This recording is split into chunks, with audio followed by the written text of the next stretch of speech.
Bahan yang digunakan dalam praktikum ini yaitu ada kertas, kemudian penggaris, alat tulis, pisau, jahe, dan buah apel.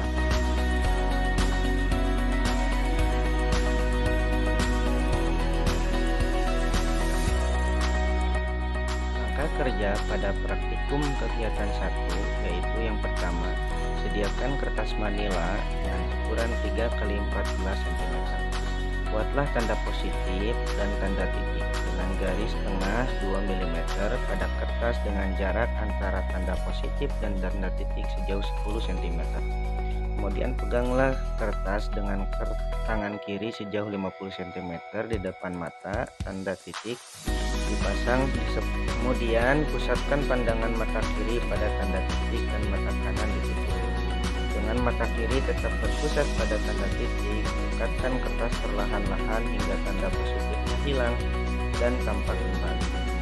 Ukurlah dan catatlah ke dalam tabel pada jarak beberapa tanda positif hilang dan pada jarak berapa pula tanda positif tampak kembali. Ulangi percobaan hingga 3 kali. Kemudian balikkan dan letakkan tanda titik dan ulangi prosedur di atas dengan mata kanan sebanyak.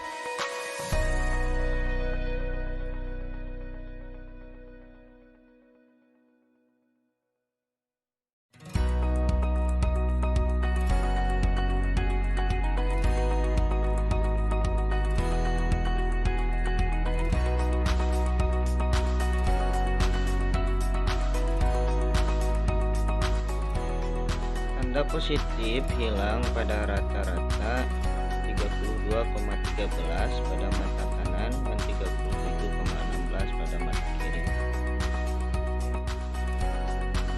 yang menandakan daerah bintik buta mata.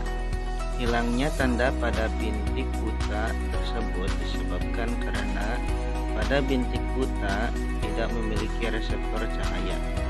Kemudian tanda tersebut akan muncul kembali karena daerah bintik buta setelah habis dan retena sudah mampu menangkap cahaya sehingga bayangan tampak dan terlihat kembali.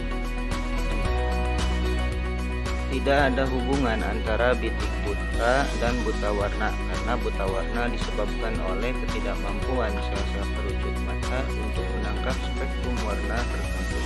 Sedangkan bintik buta dimiliki oleh setiap orang dengan jarak yang berbeda-beda, di mana pada titik tersebut seseorang tidak dapat melihat objek tertentu.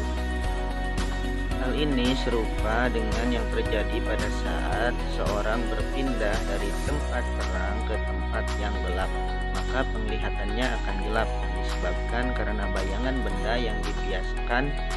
Hal itu terjadi karena di dalam mata terdapat sel batang yang mengandung pigmen yang peka terhadap cahaya atau rodopsin. Jika terkena cahaya matahari terang, rodopsin terurai dan terbentuk kembali pada saat keadaan gelap. Dalam perpindahan itulah penglihatan menjadi berkurang.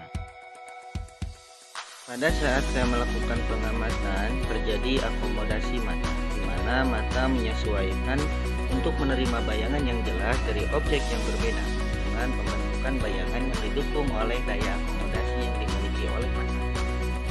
Kebanyakan lansia kehilangan kemampuan mata secara perlahan-lahan untuk memfokuskan benda yang mengharuskannya memakai kacamata. Kacamata yang dipakai adalah kacamata yang berlensa rangkap, yaitu lensa cembung dan lensa cembung. Bagian yang berlensa cembung digunakan untuk melihat benda yang jauh dan bagian lensa cembung digunakan untuk melihat benda yang dekat, sehingga bayangan benda dapat jatuh tepat di retina. Baik, pada kegiatan kedua ini kita akan melakukan praktikum indera pembau.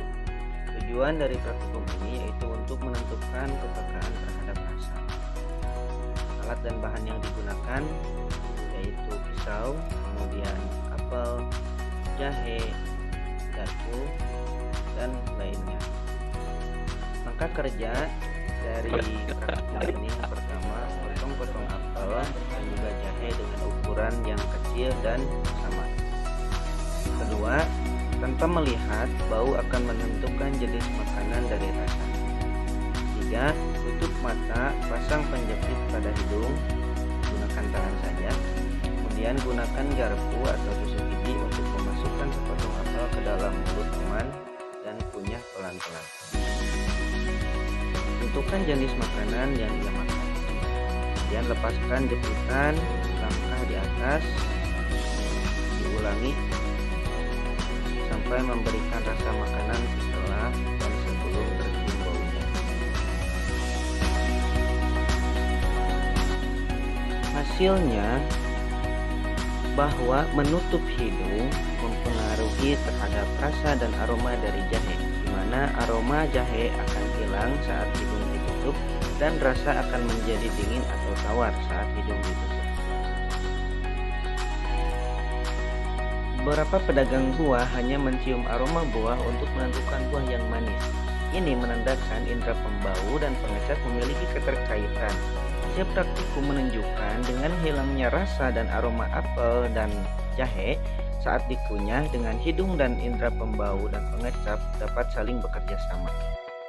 Rangsangan bau dari makanan sampai rongga hidung dan diterima oleh reseptor olfaktori, lalu diteruskan ke pusat rasa dan bau di otak.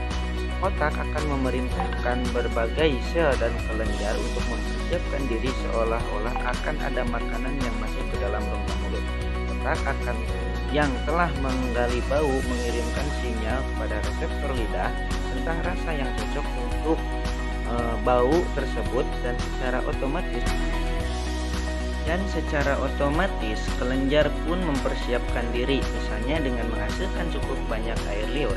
Fungsi ini akan terganggu apabila indera pembau tidak berfungsi secara normal, seperti saat kita sedang menderita flu. Saat sakit, sebelum fungsi indera pembau akan terganggu sehingga aroma makanan yang sudah masuk ke dalam rongga mulut pun tidak terdeteksi oleh sel-sel saraf otak. Hal ini menyebabkan makanan seperti kehilangan rasa atau rasa